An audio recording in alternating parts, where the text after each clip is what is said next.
Hello and welcome to this video and to February's book review.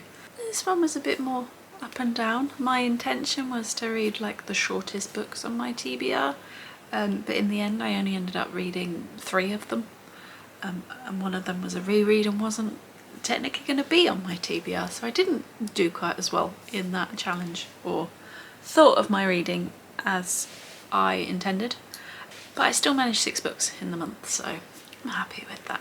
It is a bit more up and down in the ratings though this month. So without further ado, let's get going into the books that I read. So the first book that I finished was actually an audiobook, and that was Mansfield Park by Jane Austen. I was going to say Jane Eyre then, that's a fictional character. Jane Austen. And I gave this one 2.5 stars. There was quite a lot that irritated me about this book. And mainly that is because our main character Fanny is from a less wealthy family down in Portsmouth, and then she's transported to Mansfield Park at age 11 or whatever it is, so that her rich auntie and uncle can bring her up to ease the burden on her parents in Portsmouth with all of their kids. And basically because of that she feels so indebted to them, and they just don't listen to her despite the fact that she actually talks a reasonable amount of sense sometimes, and she's always second best and overlooked, which I'm sure is what happened in the time, but it just irritated me. There is also the whole cousins part of that it doesn't sit quite so well with me, and the pacing is just off. There's these whole stretches of things, I remember there being this long thing about a play and then nothing comes of it, and it just took a while to listen to, and I found myself drifting off through a lot of it. I think this is possibly my least favourite of the Jane Austens that I've done. It is my 3rd now. I actually think I preferred Emma to this one. There was a little bit of, nostalgia for the old Portsmouth Park, because that's where I went to university and met Pete. I did like Fanny. I thought I understand quite a lot of her choices in the novel. They make sense to me, but yeah, it just didn't really stick, and the story itself hasn't stuck massively other than little aspects of it. And yeah, it's a book. I've read it. I can tick it off my TBR now, and move on to the next Jane Austen that will come at some point on audio.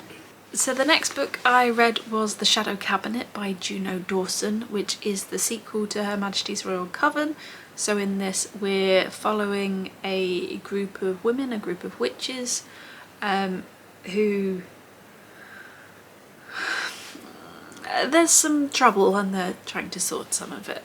This is the sequel. I don't really know how I'm going to talk about it without giving too many spoilers, so if it is on your TBR, just skip ahead till I'm talking about another book, just in case. I don't want to ruin anything for you. I gave this one 4 stars.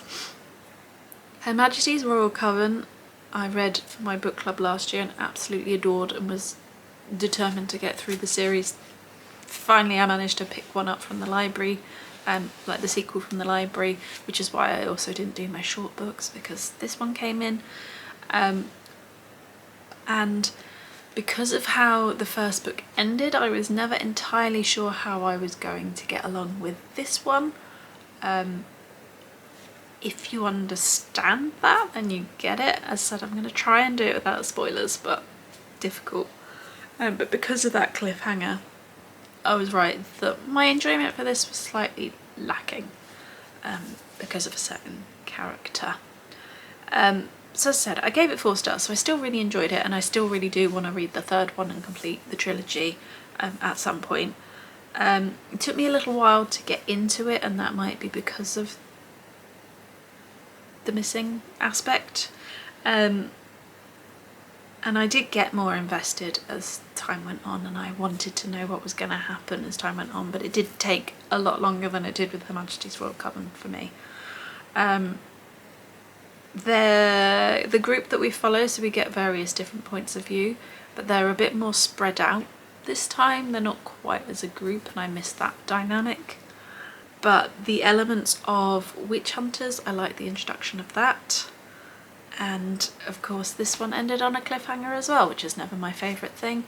As I already knew, I wanted to read the third, so I wasn't quite so angry about it. That's probably the only reason why Her Majesty's Royal Coven didn't get a 5-star from me, is because it ended on a cliffhanger, and I don't like it when books force me to read the rest of them.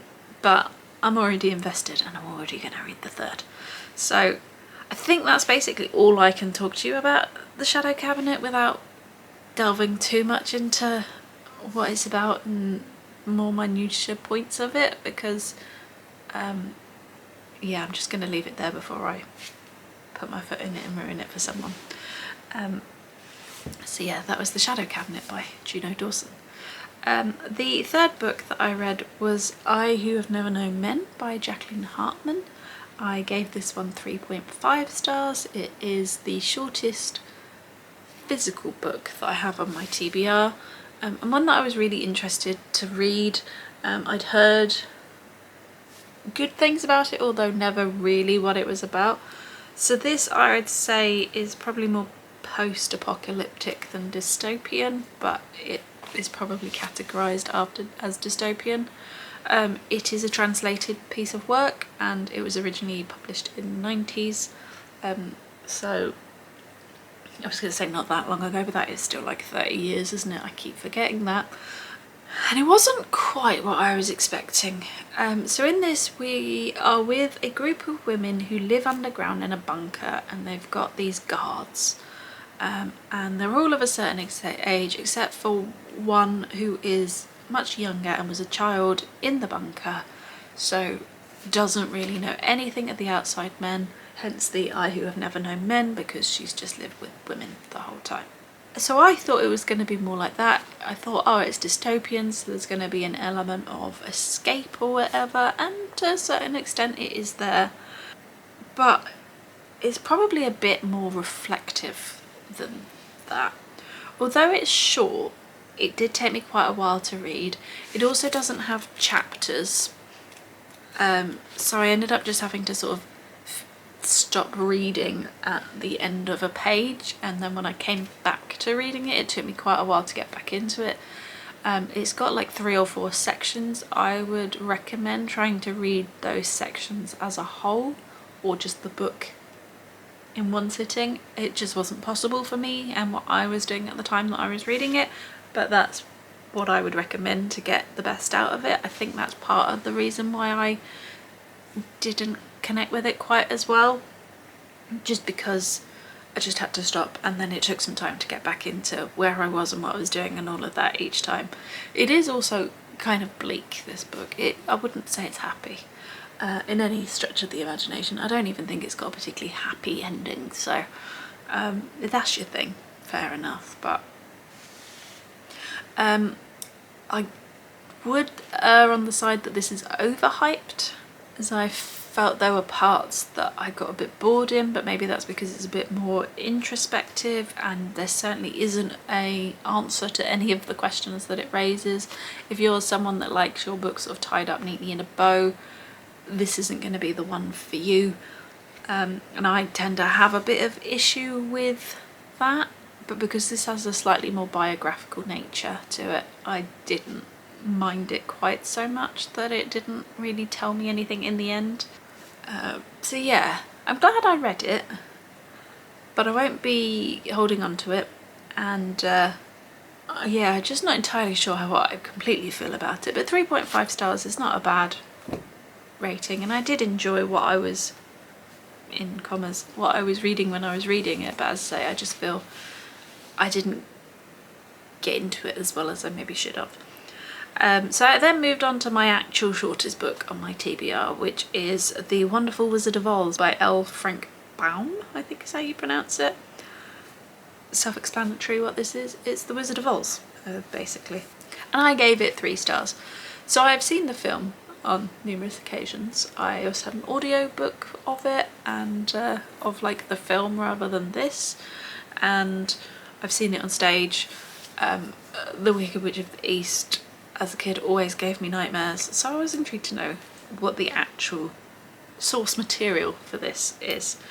And pretty much up to the like 65% mark, it is almost a replica of the film, except for the Wicked Witch of the West, who is barely in this book whatsoever.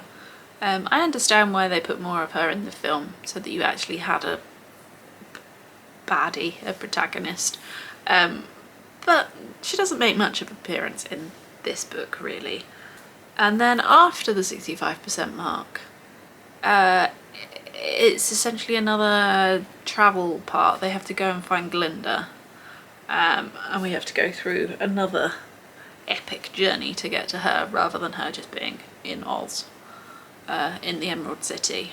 And I can understand why they didn't include that in the film, because it did feel a bit tedious when we got to that part. I know this is a children's classic, so this might be the reason, but it felt like loads happened, but nothing happened. Nothing was like fully explained. It was like, oh, now we're in the poppies and they're all asleep, but we got out. And that was it. There was no like build-up of anticipation or nervous energy or anything like that, which I feel like the Nevermore series and stuff like that I've read middle grade that are published sort of now-ish has a bit more suspense to it and that to it. And maybe it's just because of the time period that it's written in and things like that as well, but like loads happened. They did so much, but also nothing was explained, so you're just like, oh, fine, whatever. But as I said, I'm not really the target audience, so maybe that's why. In the end, I gave this 3 stars. Like, it was an easy read. I quite enjoyed it. It was fun seeing how they've taken it to make the film and that kind of stuff. But again, I know it's part of this whole like series. I won't be continuing with that one at all. But yeah, fun. That's all I can really say about it. So the next book is another audiobook. So I listened to Weyward by Emilia Hart, and this had a 3-cast narration, so I'm just going to read their names from my phone. So Helen Keeper, Aisha Kalla and Nell Barlow. And the reason it had that is because in this book we've got 3 points of view, so 3 different women, different generations of Weyward family.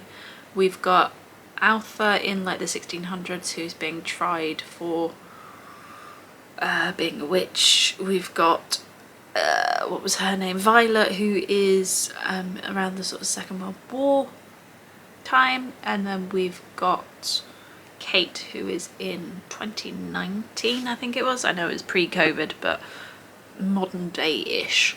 And it's about them coming to terms with different aspects of their lives and things like that.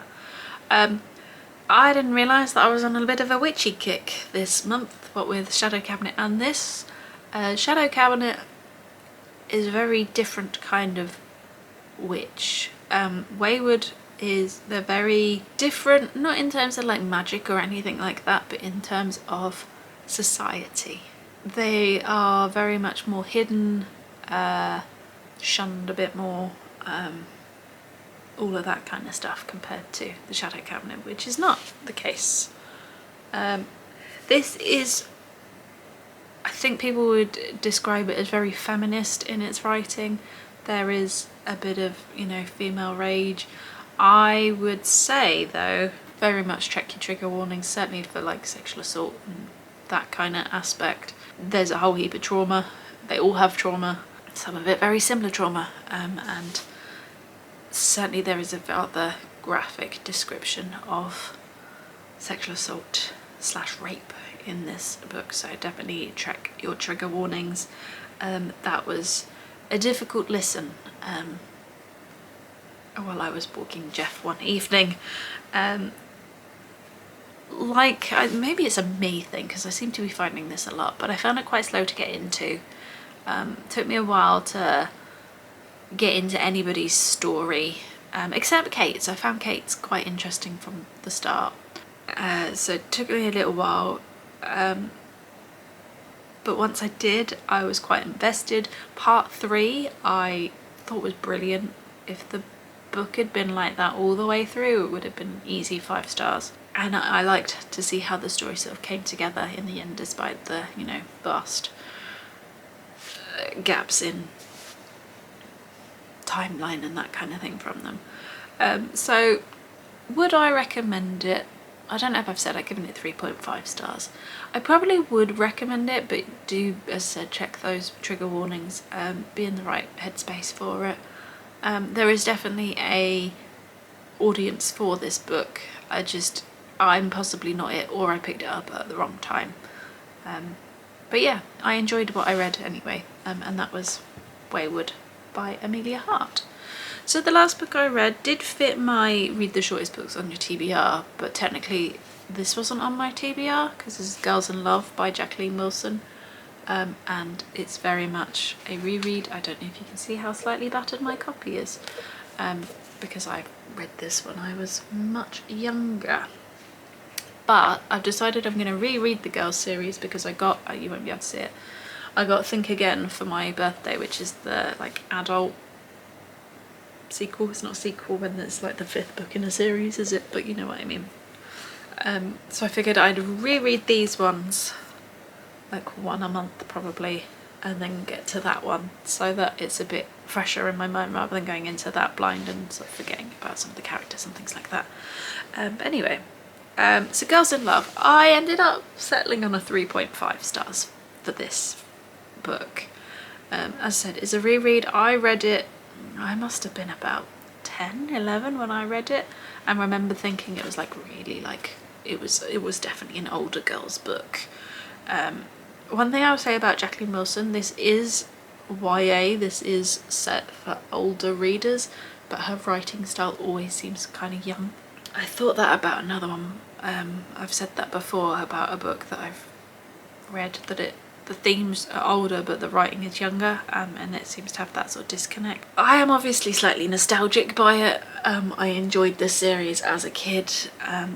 However, I do wonder whether some of the stuff in this has gone into my psyche a little bit. It is very 90s and early noughties coded in the way it deals with sort of weight, and sort of the fat phobia, that kind of thing, but also the way it talks about relationships and stuff.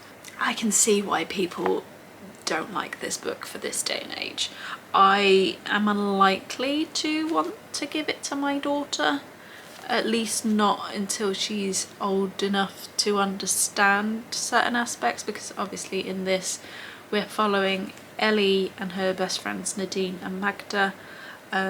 Nadine is dating a much older guy who is pressuring her to have sex with him. So she's like 13 and he's 17. So things like that I'm not sure would be a good thing for her to read at too young an age. I read it young and I don't remember feeling that it was anything like that big a deal, but reading it as an adult I'm like, I'm not sure we should be saying that to impressionable young girls. So yeah, I'm a bit torn with this. I can see why people dislike it for this day and age, and as I said, I'm not sure I would pass it on to my daughter. However, it is nostalgic. A lot of the stuff and how Ellie talks is very much how I thought as a teenager. So yeah, I'm torn, but I enjoyed it and I actually do quite look forward to carrying on with the series. So yeah, that's Girls in Love by Jacqueline Wilson, and the last book that I read in February. I'm taking part in the What Victoria Read Spring Reading Challenge for the next 3 months, so that's going to inform my reading choices. Currently doing my book club pick though, so that always informs my reading choices. And not always in a good way, but there we go. So if you've liked this video, please give it a thumbs up. If you've got any comments about the books that you've heard me talk about, or any that you've noticed on here that you think I should read, put them in the box below, and I will see you in the next one. Bye!